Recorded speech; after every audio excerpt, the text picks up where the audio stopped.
Hello everyone, good morning. Welcome two plus 2 accountancy class.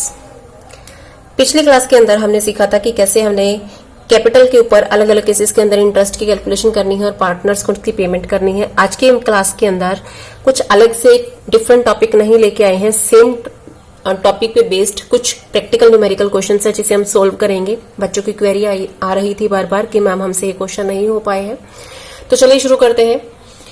First question देखते हैं। A, B and C were partners in a firm having capital of rupee 60,000, 60,000 and 80,000 respectively. A, B, C तीन partner हैं जिनकी capital है 60,000, 60,000 और 80,000. Their current account balances were A rupee 10,000, B rupee 5,000 and C rupee 2,000 debit. Current account के balances हमको दिए हुए हैं। A का है 10,000, B के 5,000 और C का 2,000 डेबिट बैलेंस है। कैपिटल का हमेशा क्रेडिट बैलेंस होता है। करंट अकाउंट कैपिटल का एक पार्ट है। क्रेडिट बैलेंस कब होता है? जब बिजनेस के अंदर पार्टनर की कैपिटल होती है, लेकिन अगर पार्टनर ने बिजनेस में से ज्यादा अमाउंट को विड्रॉ कर लिया है तो उसका डेबिट बैलेंस बन जाता है। तो C का यहां पर हमें डेबिट बैलेंस दिया हुआ है। इसके बाद कहते हैं According to the partnership deed, 10% of the profit is to be transferred to general reserve and the partners were entitled to interest on capital at the rate of 5% per annum. जितना भी profit है firm के पास, उसका 10% जो है वो general reserve में transfer किया जाएगा और पार्टनर्स को उनकी कैपिटल के ऊपर 5% के हिसाब से हमने इंटरेस्ट की पेमेंट करनी है। C, being the working partner, was also entitled to a salary of rupee 12,000 per annum. C, क्योंकि बिजनेस की देखरेख को कर रहा है, उसमें इन्वॉल्व है, तो उसे 12,000 रुपए की सैलरी की पेमेंट की जानी है। The profits were to be divided as follow. जो प्रॉफिट है, बचा हुआ प्रॉफिट हम पार्टनर्स में जो डिस्ट्रीब्यूट करते हैं उसको हमने डिवाइड कैसे करना है। The first 20,000 in the proportion of their capital, जो शुरू के 20,000 रुपए हैं उनको पार्टनर्स में उनकी कैपिटल की रेशो में डिस्ट्रीब्यूट किया जाएगा। उससे अगले नेक्स्ट 30,000 इन द रेशो 5:3 5-3-2 के हिसाब से प्रॉफिट को बांटा जाएगा, जो अगले 30,000 रुपए होंगे और remaining profit is to be shared equally. The firm made a profit of rupee 1,80,000 for the year ended 31st March 2017 before charging any of the above item. किसी भी आइटम को चार्ज करने से पहले फर्म का जो एनुअल प्रॉफिट है वो है 1,80,000 का। साल के दौरान फर्म को 1,80,000 रुपए के प्रॉफिट्स हुए हैं। Prepare the profit and loss appropriation account and pass necessary journal entry for appropriation of profit. हमारे पास ये क्वेश्चन है। स्टेटमेंट को हमने पढ़ लिया, होप्सो कि आपने समझ भी लिया होगा स्टेटमेंट को। तो चलिए शुरू करते हैं। Profit and loss appropriation account बनाना हम शुरू करते हैं। कहां से शुरू करते हैं? हम हमेशा इसमें प्रॉफिट का जो बैलेंस हमको दे रखा होता है by profit and loss account. Net profit का बैलेंस हमें क्वेश्चन में दिया हुआ है 1,80,000 रुपए का। अब पार्टनर को पेमेंट क्या कुछ मिल रही है? C, जो कि एक वर्किंग पार्टनर था, सबसे पहले तो जनरल रिजर्व में ट्रांसफर करने की बात कही गई है कि जितना भी प्रॉफिट होता है उसका 10% हमने जनरल रिजर्व में ट्रांसफर करना है। तो लिखेंगे to general reserve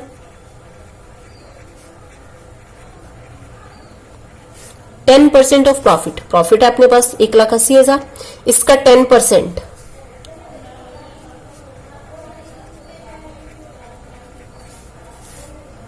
18,000।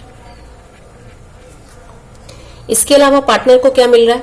Interest on capital to interest on capital. Interest rate हमें दिया हुआ है 5% के हिसाब से, तो A की कैपिटल पे, B की कैपिटल पे और C की कैपिटल पे। A की कैपिटल थी 60,000, इस पे 5% 3,000। B की कैपिटल है 60,000, इसका 5% 3,000 और C की कैपिटल है 80,000, इसका 5% यानी कि 4,000। तो टोटल इंटरेस्ट की पेमेंट होगी 4,373 10,000। इसके बाद क्या मिला? C, जो कि एक वर्किंग पार्टनर था, उसको सैलरी मिल रही थी salary to C 12,000 per annum. पूरे साल की सैलरी है 12,000 रुपए। बस हम पार्टनर को फर्म की तरफ से जो कुछ मिलना था वो हम दे चुके हैं। इसके बाद हमने प्रॉफिट को डिस्ट्रीब्यूट करना है। To profit transfer to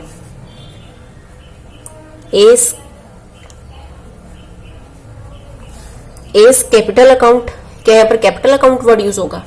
question की स्टेटमेंट को हमने जब पढ़ा तो हमने एक चीज पढ़ी थी कि पार्टनर्स के कैपिटल के बैलेंस के साथ साथ करंट अकाउंट का बैलेंस भी दिया हुआ है, और जब करंट अकाउंट का बैलेंस दिया हुआ है तो क्या माना जा रहा है कि पार्टनर की जो कैपिटल है वो फिक्स है। फिक्स कैसे है? क्योंकि पार्टनर को जितनी भी प्रकार की पेमेंट फर्म की तरफ से मिल रही है उनको उनके करंट अकाउंट में ट्रांसफर किया गया होगा, तभी करंट अकाउंट का बैलेंस हमें दिया हुआ है।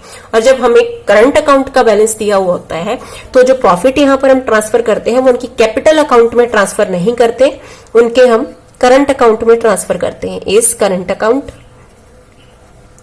बीस करंट अकाउंट और सीज करंट अकाउंट। अब क्वेश्चन ये उठता है कि प्रॉफिट का कितना कितना हिस्सा उनको मिलेगा, तो इसके लिए हम एक वर्किंग नोट बना लेते हैं। Working note, total available profit,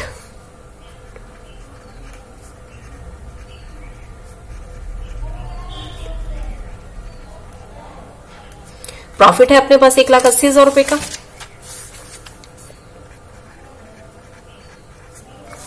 इस प्रॉफिट में से माइनस कर देते हैं जो पार्टनर को पेमेंट की जा रही है। तब पार्टनर को कौन कौन सी पेमेंट की जा रही है? एक तो हमने ट्रांसफर किए जनरल रिजर्व के अंदर 18,000 रुपए, और इंटरेस्ट ऑन कैपिटल दिया तीनों पार्टनर का 10,000 रुपए, और सी को सैलरी दी 12,000 रुपए। तो यह अपने पास 40,000 को इसमें से माइनस किया तो डिविजिबल प्रॉफिट अपने पास बच गया 1,40,000। डिविजिबल प्रॉफिट क्या होता है? वो प्रॉफिट जिसको अब हमने डिवाइड करना है पार्टनर्स में उनकी एग्रीड रेशो में, जिस हिसाब से उन्होंने एग्रीमेंट किया हुआ है। अब इस डिविजिबल प्रॉफिट को हमने डिस्ट्रीब्यूट कैसे करना है, चलिए इसको देखते हैं। अब इस प्रॉफिट को हमने पार्टनर्स में डिस्ट्रीब्यूट करना है, और क्वेश्चन की रिक्वायरमेंट क्या है? First 20,000 in the proportion to their capital. शुरू के जो 20,000 हैं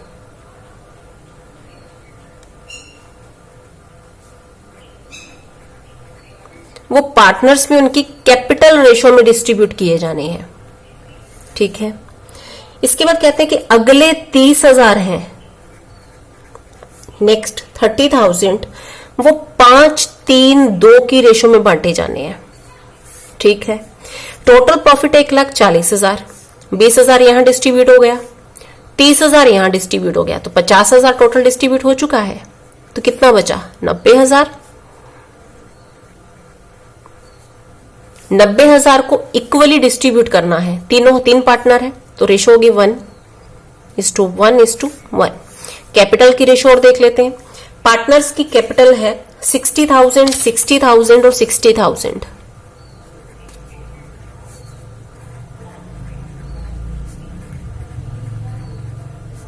80,000। 4 0 से 4 0 कट गई, 2 पे डिवाइड होती हैं 3 3 4, यानी कि रेशो अपने पास आई 3 3 4। तो डिवाइड कर दें। इस 20,000 को अगर हम डिवाइड करें तो एक ही हिस्से में कितना आएगा?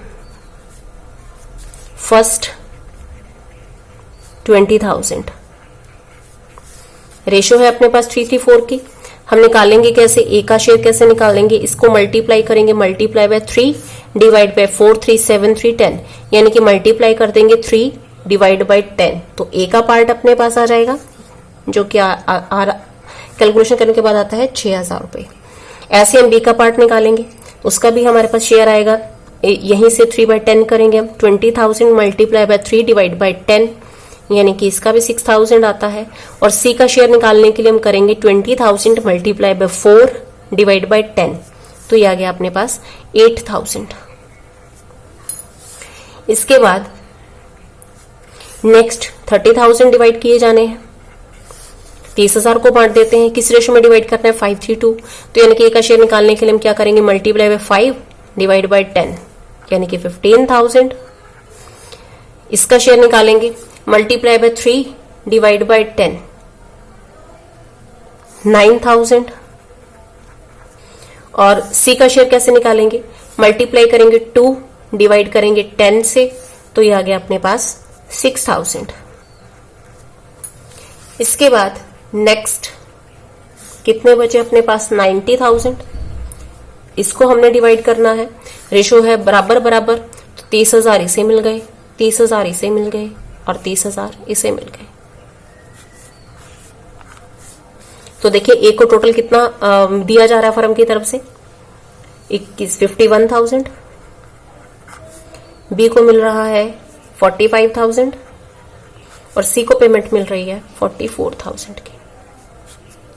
तो यहां से हमने जो वर्किंग नोट के अंदर उनका प्रॉफिट का शेयर निकाला है, इसको हम यहां पर दिखा देंगे। ए के करंट, बी के करंट और सी के करंट अकाउंट में हम इसे ट्रांसफर कर देंगे। तो ए को मिल रहा 51,000, बी को मिला 45,000 और सी की पेमेंट आ गई 44,000। टोटल कर देते हैं दोनों तरफ, 1,80,000। ये तो हमने बना लिया profit and loss appropriation account. इसके अलावा हमारे पास क्वेश्चन की एक और रिक्वायरमेंट भी थी, prepare the profit and loss appropriation account and pass necessary journal entry for appropriation of profit. सिर्फ प्रॉफिट की एप्रोप्रिएशन के लिए हमने जर्नल एंट्री पास करनी है। प्रॉफिट को एप्रोप्रिएट हमने कहां किया? यहां पर किया। तो इसकी हम जर्नल एंट्री कैसे पास करेंगे? Profit and loss appropriation account debit to A's current account, to B's current account, to C's current account. देखिए कैसे पास करेंगे हम इसे। जनरल का फॉर्मेट बना लेंगे, particular amount, profit and loss appropriation account debit. Total divisible profit हमने इसके अंदर दिखा दिया। डिविजिबल प्रॉफिट टोटल था अपने पास 1,40,000 का। टू एस करंट अकाउंट, ए को मिले 51,000, to B's current account 44,000। Narration हम लिखते हैं 4 profit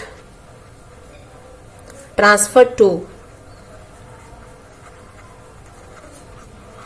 partners current account.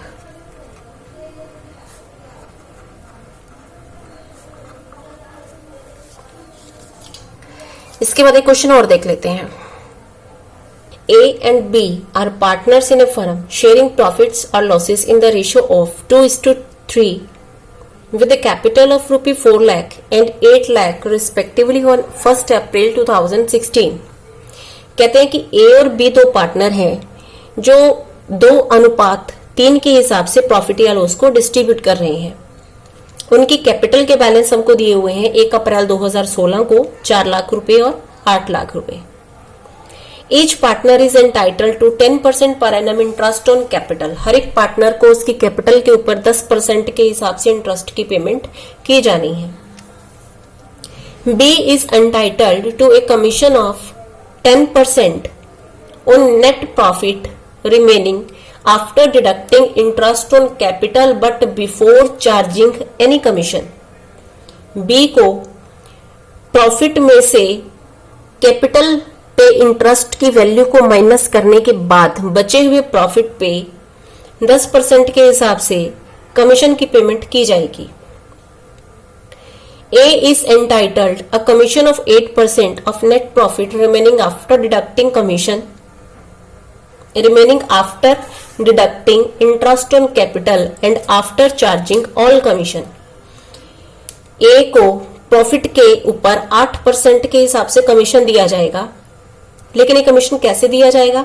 Interest on capital की पेमेंट को माइनस करके और सभी प्रकार के कमीशन को माइनस करके, यानी कि आफ्टर का केस है।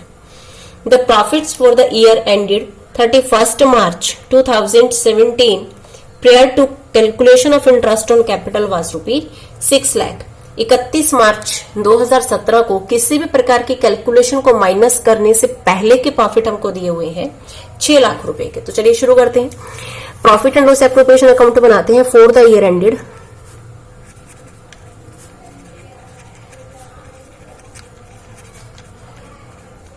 31 मार्च 2017। हमें इसको शुरू करना है प्रॉफिट के बैलेंस से, by profit and loss account. Profit का बैलेंस हमको दिया हुआ है 6 लाख रुपए का। अब पार्टनर को फर्म की तरफ से पेमेंट्स देखो कौन कौन सी मिल रही है। सबसे पहली पेमेंट है इंटरेस्ट ऑन कैपिटल की, टू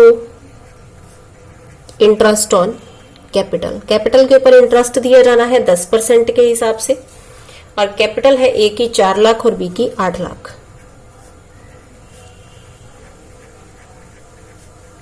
4 लाख का 10%,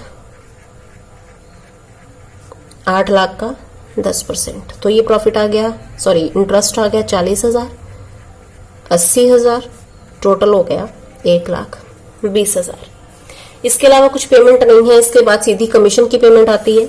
तो क्वेश्चन की रिक्वायरमेंट क्या है, देखो इस क्वेश्चन के अंदर पहले हमने कैपिटल के इंटरेस्ट की पेमेंट करनी है, दूसरे नंबर पर हमने बी को कमीशन देना है। लेकिन बी को कमीशन किस प्रॉफिट पे दिया जाएगा, जो प्रॉफिट में से कैपिटल का इंटरेस्ट माइनस करने के बाद बचता है। तो यानी कि इस प्रॉफिट में से पहले इसको माइनस किया जाएगा और बचे हुए प्रॉफिट पे कमीशन की पेमेंट की जाएगी।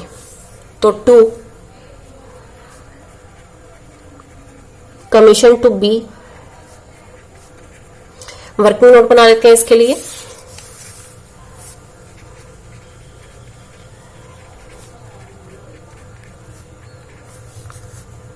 टोटल प्रॉफिट 6 लाख रुपए,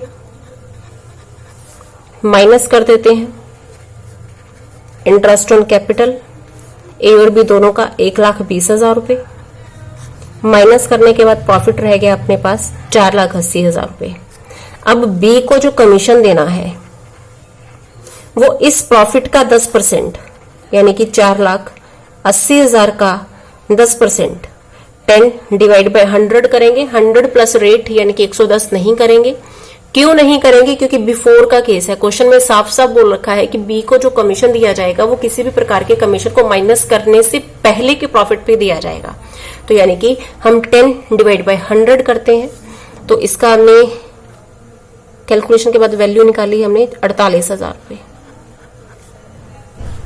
प्रॉफिट बचा अपने पास 480 में से हम 48,000 को माइनस कर देते हैं। माइनस करने के बाद ये बचा अपने पास 4,32,000। ओके, तो दे देते हैं बी को कमीशन टू बी। हमने कैलकुलेट किया अभी 48,000 रुपए। इसके बाद हमने कमीशन देनी है ए को। क्वेश्चन की रिक्वायरमेंट क्या है, ए को कमीशन दी जा रही है प्रॉफिट का 8%। पर कौन से प्रॉफिट का 8%, प्रॉफिट में से पहले इंटरेस्ट ऑन कैपिटल को माइनस करके, बी के कमीशन को भी माइनस करके, और बचे हुए प्रॉफिट पे भी आफ्टर का केस लगाना है। जो प्रॉफिट बच गया उसके ऊपर भी आफ्टर का केस लगाना है।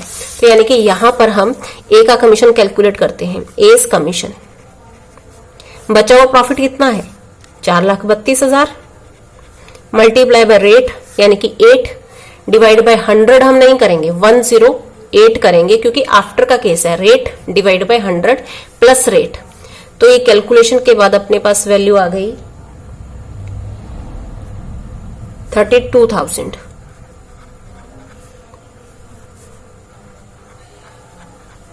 तो डिविजिबल प्रॉफिट रह गया 4 लाख का।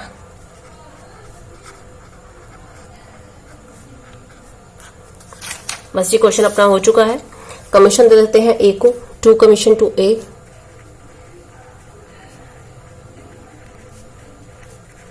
कैलकुलेट किया अभी हमने 32,000 का। बचा हुआ जो प्रॉफिट है उसको हमने किस रेशियो में डिस्ट्रीब्यूट करना है, 2:3।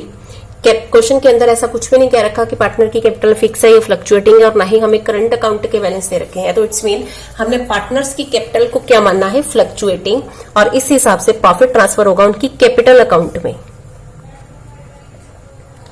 To profit transfer to A's capital account, B's capital account. Divisible profit है अपने पास 4 लाख का। शेयरिंग रेशियो दी हुई है 2:3 यानी कि 2 डिवाइड बाय 5। ऐसे इसका कर लेंगे 4 lakh multiply by 3 divide by 5। तो यहां पर ये प्रॉफिट आ जाएगा अपने पास 1,60,000 ए का और 2,40,000 बी का।